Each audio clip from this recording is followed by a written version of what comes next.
The way that you relate to your own emotions determines the way that you relate to her emotions. The number one reason that women leave good men, good providers, good husbands, is because many good men suppress their own emotions. If you do this, if you suppress your own emotions, you will probably find yourself getting frustrated when she responds to your logic with emotion. What you might not realize is that in those moments where you're frustrated by her lack of logic and reason, she's feeling frustrated by your lack of empathy. And over time, she'll start to stop expecting empathy. She'll stop expecting emotional connection or emotional intimacy from you. And eventually she's going to walk away. I'm Rachel Sloan. I'm a life coach and a master NLP practitioner, and I help men make sense of what went wrong in their marriages and make any changes that they need to make in order to have successful, happy, healthy relationships going forward. And yes, relationships can get better after divorce, and in fact, so can life. It can get better after divorce, but it doesn't for everyone. The difference is the men who know how to assess what happened, to learn from it and make the necessary adjustments and changes for themselves to make their lives and their relationships better. If you haven't yet, make sure you subscribe to my channel, and then let's break this down. Why do women leave good men? It is usually about emotional disconnect. You can be a great provider, you can make lots of money, buy a beautiful house, be a good father, a faithful husband, not be an alcoholic, never cheat. You can even have a great and rich sex life and still find yourself divorced if there's a lack of emotional intimacy. That should tell you how critically important emotional intimacy is to most women. It is more important than looks, than money, than security, than sex. And I'm going to emphasize this a lot because this is a place where I think a lot of men don't fully understand just how critical and important this is. And in a moment, we're going to talk about why and hopefully help you make a little more sense of it. I get a lot of emails from men, a lot of men going through divorce and experiencing really painful and challenging circumstances. And if you're in that position and you'd like to reach out, please don't hesitate to send me an email. Don't think I've heard it all before. Every new story, every new experience gives me more data, more information on what's happening and understanding the relationships between men and women in the divorce process. So I would love to hear your story and maybe I can help you. So please don't ever hesitate to reach out to me. One of the things that I see in a lot of the emails that I get from men is that they feel the need to tell me a couple of critical pieces of information. Often they'll tell me their story and then somewhere near the end they'll say something like, for what it's worth, I feel like it's important to say, I never cheated. I was always faithful. Or sometimes they'll point out that they actually had a really great sex life, right? That they had frequent sex, that she had a lot of orgasms, that they were really meeting her needs in sex. And other times, and maybe even more frequently, it's pointing out what good providers they were. By the way, right? I have a great job. We've always had financial security. We have a great house. She's never had to worry about money. And I know that when I see this in an email, when a man is making an effort to call special attention to these things, I know right away that one of the problems in that marriage was probably a lack of emotional intimacy. Because what he thought was important was that he was faithful, that the sex was good, that there was enough money and stability and security, that he didn't cheat or lie or betray her or wasn't an alcoholic and didn't gamble. Those were the things that he thought were important, which tells me that he didn't know how important emotional intimacy was. If you're in this situation, this is not your fault. It's not because there's something wrong with you or like your emotional system or radar or empathy is broken. It's not that you're incapable of empathy. It has nothing to do with being a narcissist or like chronically emotionally unavailable. It's none of that. There's nothing wrong with you. There's not something wrong with you because you thought that being a good provider, a faithful husband, or a dedicated father was what your wife actually needed from you. You are not broken, but there are 3 things going on here that you need to know about. But none of them are your fault. Okay, here are the 3 things. First, many men, I would say most men, learn that they have to suppress their emotions in order to be accepted in society, to be successful, and to be loved. Second, the way that you relate to your own emotions dictates and determines the way that you relate to somebody else's emotions. And third, When you suppress your emotions, you expect other people to suppress theirs. And when you do that, even unconsciously, subconsciously, unintentionally, for many, many people, they interpret that as being rejected, as you rejecting them. Let's look at each piece of this puzzle and try to fit it all together. It's my hope that in doing this, you'll feel less confused and more hopeful. I hope that you'll understand if your marriage did end, a little bit more about why and what happened, and also feel hopeful for your future. All right, so the first piece is that a lot of men learn that they need to suppress their emotions, right, in order to be accepted, to be successful, to be loved. We can look at this in love as the tall, dark, and handsome man, right? That's the stereotype in the love stories and the romance novels. He's tall, dark, and handsome.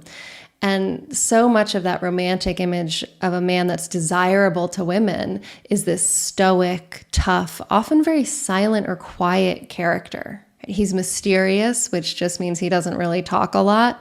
He's calm. He's like this steady rock that his family and his woman can rely on. In business, emotional suppression often gets men really far, right? The ability to remain unemotional under often immense pressure in various workplaces can be incredibly important to being financially successful or successful in your career. So men learn suppression there. And now with the story in modern society and our discussions of equity and what that looks like, there's often a lot of pressure on men that they are the bad guys, that they are the villains. And we often talk about men's anger as being toxic. And we look at their grief as being weak or uncalled for or even inappropriate. And it's kind of crazy to me how frequently I hear this rhetoric now that suggests that men, particularly white men and definitely rich white men, really aren't capable of feeling real pain or loss, that they couldn't possibly have a legitimate reason to feel real grief or despair because they have it so good, they have it so easy. And as crazy as it seems, often because of that, there is even this sense of ridicule towards a man's emotions, that they don't almost deserve to have the intensity of these feelings because they're men and they couldn't possibly have a reason to feel that way. It's very dehumanizing, but it also reinforces this lesson that men are supposed to suppress their emotions. This societal messaging goes deep, and a lot of it is quite old. If you want to explore this more or understand where it came from, I recently did a video about suppressing emotions in men and what society teaches men about their emotions, so you can view that video here. For these reasons, and for many others, it is very, very common for men to learn to push down their feelings. They often rely on logic or on humor or simply on the passage of time to resolve any emotional issues or problems. And if at a certain point in his life emotions become too intense and suppression stops working, a lot of men find themselves buffering, distracting, or numbing to get away from those emotions instead. Which takes us to number 2. The way that you relate to your own emotions determines the way you relate to somebody else's emotions. This is a very simple but powerful truth. The way you relate to other people usually mirrors the way that you relate to yourself. If you suppress your emotions, if you buffer, numb, or distract to avoid them, you are probably going to respond to other people's emotions in the same way. So what does this look like in a relationship, in a marriage? If you suppress your own emotions, you likely expect, maybe not consciously or intentionally, but on some level you expect others to do the same thing. And so you might notice yourself telling your wife something like, calm down. There's nothing to be upset about. Don't get angry. Don't cry. There's no reason to worry, right? You're overreacting. It's not a big deal. It shouldn't matter so much. Or be reasonable, right? Are any of those phrases familiar to you? If you have become very good at suppressing or avoiding your emotions, you might find yourself really frustrated when she's emotional. You might also find yourself withdrawing or avoiding her when she's emotional. And it can be to the point that even her strong positive emotions are uncomfortable. Like if she's overzealous and expressing her love for you, or she's really excited about something coming up, the intensity of that emotion, even though it's pretty positive, could feel foreign, uncomfortable, or make you feel like you need to get away or distance yourself from that, or that you want her to calm down. right? And be more reasonable. You might find yourself feeling like your wife is two people or maybe more, right? On the one hand, she's this smart, logical, funny person that you're madly in love with, but then sometimes she's this crazy emotional person that you have no idea how to talk to. And if you've become very good at suppressing your own emotions, you might find yourself trying to get her to do that, to use that smart, funny, logical self to shut up the crazy emotional self and get control over that part of herself, just like you have mastered control over your emotional self. And on the surface, that might actually seem like a good idea, right? I've suppressed my emotions. That's helped me in these ways. Let me help her do that and help her be more reasonable. But it backfires. Because, and this is that third point, when you expect someone else to suppress their emotions, they often experience that as a form of rejection.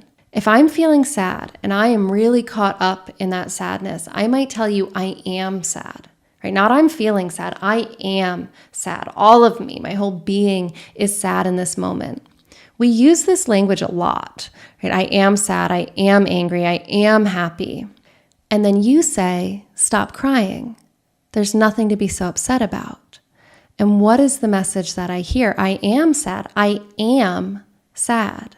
And you just rejected that emotion. You told me it was inappropriate. I shouldn't feel that way. There's no cause to feel that way, but I am sad right now. And so often your rejection of that emotion feels like a rejection of me. Not only are you rejecting my sadness, if you're rejecting my sadness, you're rejecting me. You're telling me I shouldn't be sad, but I am. And so in that moment, you're telling me to be different than I am. You're telling me you don't want me the way that I am, that I need to change in order to be enough for you, in order to have your love. Does this sound dramatic? It is. Because the emotional world is dramatic. Emotions are about survival. That's why they're so powerful. We have emotions because they drive us to take action, and they do that by putting so much internal pressure on us that it overcomes whatever external pressure we might be feeling and pushes us to take action that might save our lives. Emotions are strong for a reason. And when somebody is in an emotion, they're going to react with the strength and the force of that emotion. So when you reject it and you tell them, no, it shouldn't be, you shouldn't be, it's very likely that they might take that as a rejection of themselves. Now, this might feel like a foreign experience to you, but if you're a man who's very good at suppressing emotion and you go back to your childhood, you should find some familiarity here, because unfortunately, this is something that children experience very, very often. And it's the main reason that a lot of men suppress emotion in the first place. When you're a child, and somebody tells you don't cry, don't be angry, but you are crying and you are angry, the message you get is this. The child hears there's something wrong with you. You shouldn't feel the way you feel.